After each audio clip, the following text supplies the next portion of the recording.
What's happening, everybody? I'm Todd Tanner. This is Wrestling News Now. There's another side to the world of wrestling sports entertainment. It's called business. And that's what I'm talking about on this episode of Wrestling News Now. Let's go behind the scenes and talk about the business aspect. According to an article written by Tony Maglio for IndieWire, WWE lost $500 million in value since Vince McMahon probe, but ratings have jumped. Quote, it was all good just last week ago, it was all good just a week ago. Last Wednesday, pro wrestling giant WWE had a market cap just above $5 billion. Since then, when news came out about its board investigating longtime chairman and CEO Vince McMahon paying millions of dollars in hush money to an ex-employee with whom he allegedly had an affair. WWE has lost $500 million in valuation at this writing. Shares in the publicly traded WWE were down 10% in the last week. Now all of WWE's key metrics are in decline. On the flip side of the company's TV ratings, both Friday's SmackDown, which aired live mere hours after McMahon announced he would step aside while the board investigates the matter, and Monday's Raw jumped in viewership according to Nelson. This creates a curious point of tension. WWE fans love McMahon. They might even love him a little extra for his creation of a rubbernecking train wreck. However, as much as the WWE board values that audience, aka the ratings they provide, they value their stockholders even more. The writers behind Transparent will now take on the WWE. Both episodes of WWE's weekly flagship wrestling shows featured brief televised appearances by McMahon. Friday's appearance, in which McMahon plugged his unity-centric tagline for WWE, was previously announced Monday. Meme-creating moment was not. Friday's SmackDown episode on the Fox broadcast network also featured the surprise return of wrestling superstar Brock Lesnar for yet another match with the company's unified men's champion Roman Reigns. This one for July 30's SummerSlam. That episode earned 2.29 million total viewers, with 750,000 of those aged 18 to 49. Those numbers were up 20% and 32% respectively from the prior week, reaching their highest points since the April 1 pre-WrestleMania episode. On June 20, USA Network's Raw, which is 3 hours versus SmackDown 2, posted 1.986 million total viewers. 711,000 came from the key demo. Those tallies were up 17% and 27% respectively versus the previous Monday, and were the show's best since April 4th's post-WrestleMania Raw. WrestleMania is the top event in all of professional wrestling. It is considered the sports Super Bowl. The book-ending episodes of SmackDown and Raw typically peak in ratings at that time of year. In January 2021, WWE Network accepted a $1 billion deal to stream its content on NBC's Universal Peacock. In June 2018, Fox paid a similar amount for SmackDown's rights. Both agreements span 5 years. SmackDown did not move from its former USA home to Fox until October 2019. At the time, WWE and NBC Universal extended their existing USA Network deal for Raw for you.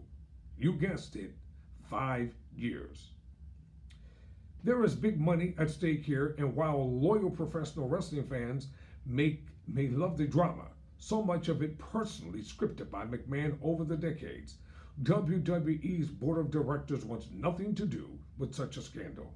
Its fiduciary, hot diggity, duty to deliver value for shareholders goes far beyond beating blue bloods. in the key ratings demo each Friday, and its corporate responsibility goes even further. Mainstream television executives and WWE's many sponsors don't need the potential headache from a partner, especially one with the specific optics of a powerful man potentially mistreating female employees. The whole thing feels like a bad storyline from WWE's so-called Attitude Era, when sex was a key element to the wrestling league's televised presentation, and Mr. McMahon, who played a villain on TV, was a central figure in a real-life steroid trial. WWE moved on from profane programming in order to sell merchandise to families and to sell advertising time to Snickers, for example. But McMahon's defiant TV appearances this week have spoken volumes to some critics about just how seriously the accusations are being taken at the executive suites of WWE's Stamford, Connecticut headquarters.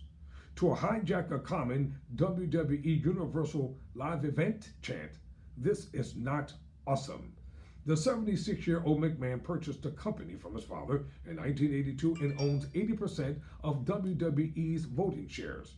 His 45-year-old daughter Stephanie McMahon, the company's chief brand officer, who announced a leave of absence the month after the hush money probe began, just before the news of the investigation became public, has stepped in as interim chairwoman and interim CEO. Stephanie had said her leave of absence was to focus on my family. Her husband, former champion wrestler Paul Triple H Levesque, suffered a cardiac event in this fall. He underwent successful heart surgery. Levesque is also a top WWE executive. He, Stephanie, and McMahon and Vince McMahon are all members of WWE's 12-person board. On Friday, WWE and its board of directors announced that a special committee is investigating alleged misconduct by Vince McMahon and WWE's head of talent relations, John Laurinaitis. Though McMahon has stepped back from his executive roles, he continues to oversee the company's creative.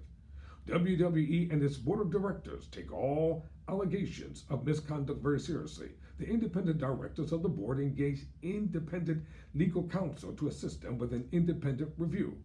In addition, the special committee in WWE will work with an independent third party to conduct a comprehensive review of the company's compliance program, HR function, and overall culture. The board said in a statement, the company and the board do not expect to have further comment until the investigation is concluded. I love this company and am committed to working with the independent directors to strengthen our culture and our company. It is extremely important to me that we have a safe and collaborative workplace, Stephanie McMahon said last week. I have committed to doing everything in my power to help the special committee complete its work, including marshaling the cooperation of the entire company to assist in the completion of the investigation and to implement its findings. I have pledged my complete cooperation to the investigation by the special committee, and I will do everything possible to support the investigation. Vince McMahon stated, I've also pledged to accept the findings and outcome of the investigation, whatever they are. Now that's important to take note of, whatever they are.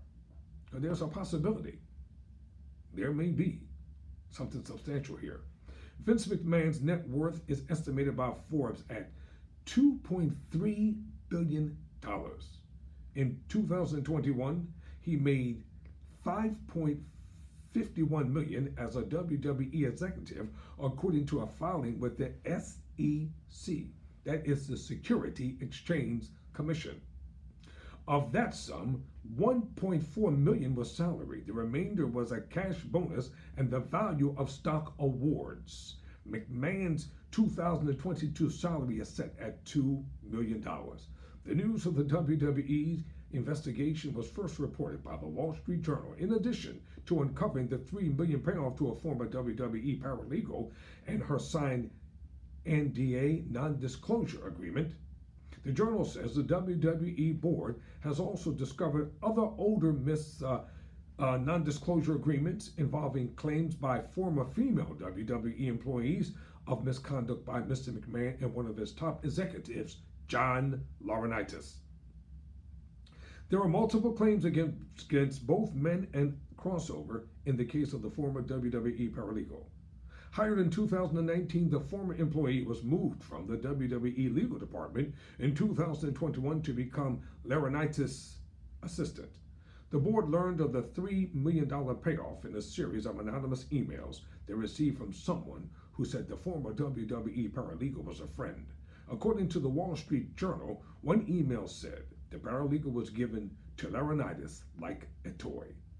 The former employee, 41 years old, had fallen on hard times before joining the company and spoke of needing extra money, the newspaper wrote. She said she had a law degree but had never taken the bar exam, telling colleagues that her career got sidetracked while she tended to a sick parent.